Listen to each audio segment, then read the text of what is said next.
हमारे व्यस्त जीवन में ईश्वर की आवाज़।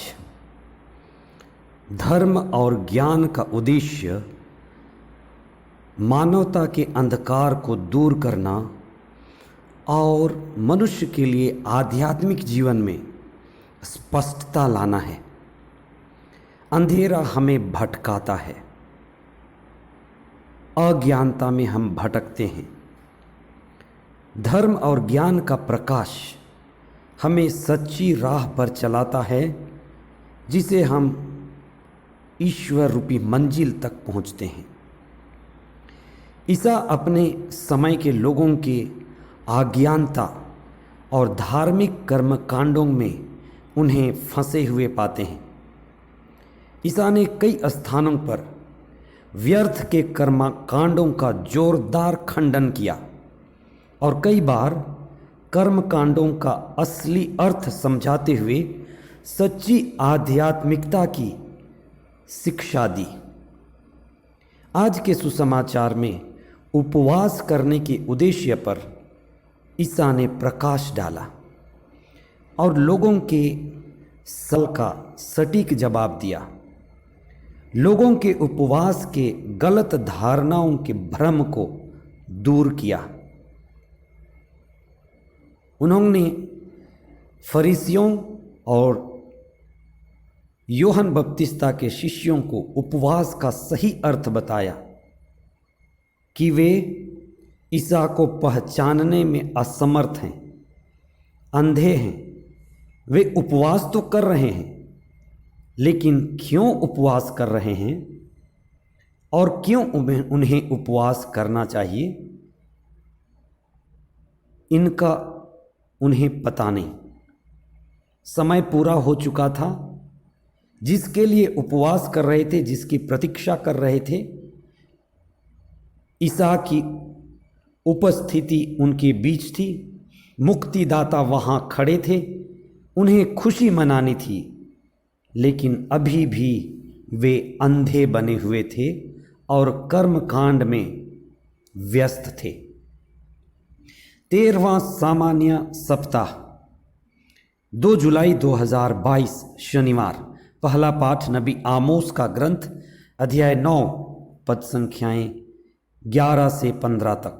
संत मत्ती का सुसमाचार अध्याय 9 पद संख्याएं 14 से 17 तक। फरीसी और यूहन्ना बपतिस्ता के शिष्य ईसा के पास एक शिकायत लेकर आए कि आपके शिष्य उपवास क्यों नहीं करते हैं। संहिता और नबियों की एक प्रमुख शिक्षा थी। नबियों ने बार बार ये संदेश दिया था कि समय आने पर ईश्वर स्वयं मनुष्य बनकर इस्राएलियों के बीच आने वाला है। वह अपने लोगों की रक्षा करेगा और उन्हें मुक्त करेगा। फरीसी और यूहन्ना बपतिस्ता के शिष्य अत्यधिक धार्मिक और कर्मकांडी थे। उन्हें ईश्वर के पुत्र के आने की बेसब्री से प्रतीक्षा थी। वे अपनी आज़ादी को सपने में देख रहे थे। वे ईश्वर के पुत्र प्रभु यीशु यानी संसार के मुक्तिदाता के आने की बड़ी प्रतीक्षा कर रहे थे। उन्हें मुक्तिदाता के आने की सूचना तो मिली थी, लेकिन वह कैसे आएंगे, कब आएंगे, उनके आने की घटना कैसी होगी, यह बात उन्हें स्पष्ट नहीं मालूम थी। अतः फरीसी और यूहन्ना बपतिस्ता के शिष्य ईसा के आने के लिए लगातार उपवास, प्रार्थना, लंबी लंबी प्रार्थना करते हुए प्रतीक्षा में व्यस्त थे। ईसा ने शिष्यों के उपवास न करने का हवाला दिया कि अभी शिष्य उपवास नहीं करेंगे। उपवास का एक विशेष समय होता है और अभी उपवास का समय नहीं है। अभी ढोल बजाकर नाचने और गाने का समय है। प्रवक्ता ग्रंथ अध्याय 3 पद संख्या 1 और उसके आगे प्रभु का वचन कहता है, सब चीज का अपना समय है। उपवास का भी अपना उद्देश्य और समय है।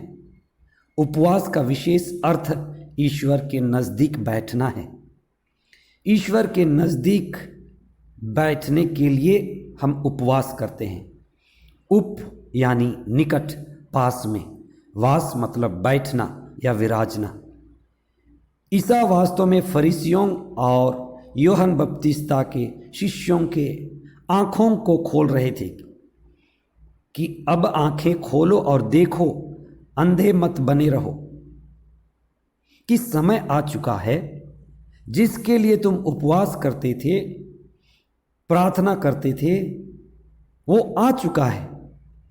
यूहन्ना ने जिसकी घोषणा कर दी है कि ईश्वर का राज्य निकट आ गया है, और वो आ गया है, उन्होंने बार बार कहा तैयारी करो। ईसा ने स्वयं कहा स्वर्ग का राज्य तुम्हारे बीच है, तुम अभी यहीं प्रवेश करो। नबी ईसायास ने अपने पुस्तक के अध्याय 62 में ईसा का लोगों के बीच होने की व्याख्या की थी। ईसा को एक दुल्हे का प्रतीक माना गया है। ईश्वर सच्चिदानंद है, सत्य है, चित्त है, आनंद है। ईश्वर के पुत्र ईसा का साथ होते हुए शिष्य शोक नहीं मना सकते, लेकिन आनंद का जीवन जीते हैं।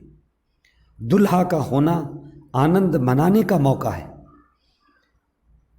प्यारे भाइयों बहनों, हम आनंदपूर्ण जीवन जीने के लिए बनाए हैं।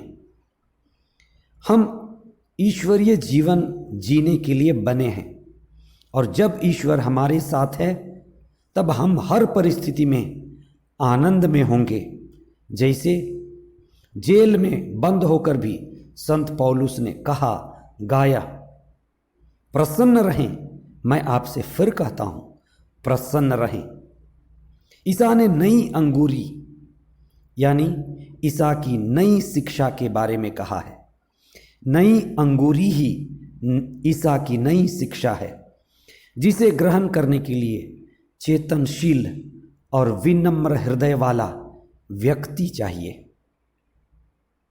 पड़ोसी को अपने समान प्यार करना, शत्रु से प्रेम करना, अत्याचारियों के लिए प्रार्थना करना, यही सब नई अंगूरी है। इसी लायक नया मस्क भी होना है, नया घड़ा होना है, जो नई शिक्षा को ग्रहण कर सके, धारण कर सके। ईसा के शिष्य नई मस्क कहलाएंगे। ईसा का नया समुदाय, नया घड़ा, नई मस्क कहलाएगी। आप भी नए घड़े बने, नए मस्क बने, ईसा की शिक्षा को ग्रहण करें। आज के पहले पाठ में नबी आमोस ईश्वर की करुणा और इस्राएल के आशावान भविष्य की घोषणा करते हैं। यहूदियों के लिए उनका बाबुल निर्वासन बड़े डरावने सपने के जैसा था। वे बार बार इस 70 साल की गुलामी के बारे में पूछते थे कि आखिर ईश्वर हमें क्यों त्याग दिया। जब भी आप दुख, तकलीफ और परेशानियों से गुजरते हैं, आपके मन में भी, जीवन में भी यही बात उठता होगा कि ईश्वर ने हमें क्यों त्याग दिया।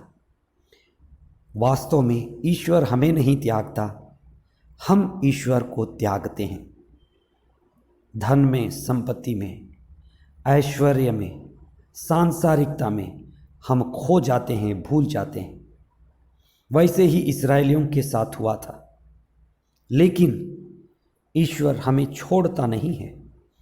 ईश्वर हमें बार बार शुद्ध करता है, अनुशासित करता है, प्रार्थना करना सिखाता है, मजबूत बनाता है और हमें पवित्र करता है। आइए हम प्रार्थना करें कि बाबुल निर्वासन जैसी स्थिति से होकर गुजरते हुए भी, अपने दुख तकलीफ परेशानियों बीमारियों कष्टों गरीब हालत से होकर गुजरते हुए भी आप यही अनुभव करें कि ईश्वर मुझे नहीं छोड़ सकता, ईश्वर मुझे सिखाता है। और इन जिंदगी के उतार चढ़ावों के द्वारा ईश्वर मेरे विश्वास को ऊंचा करता है, मुझे आध्यात्मिक रूप से मजबूत करता है और मेरे जीवन में ईश्वर की योजना है। इसलिए मैं ईश्वर पर दृढ़ विश्वास रखूंगा और ईश्वर के साथ सदा जुड़ा रहूंगा। ये प्रार्थना हम करते हैं हमारे प्रभु ख्रिस्त के द्वारा। आमीन।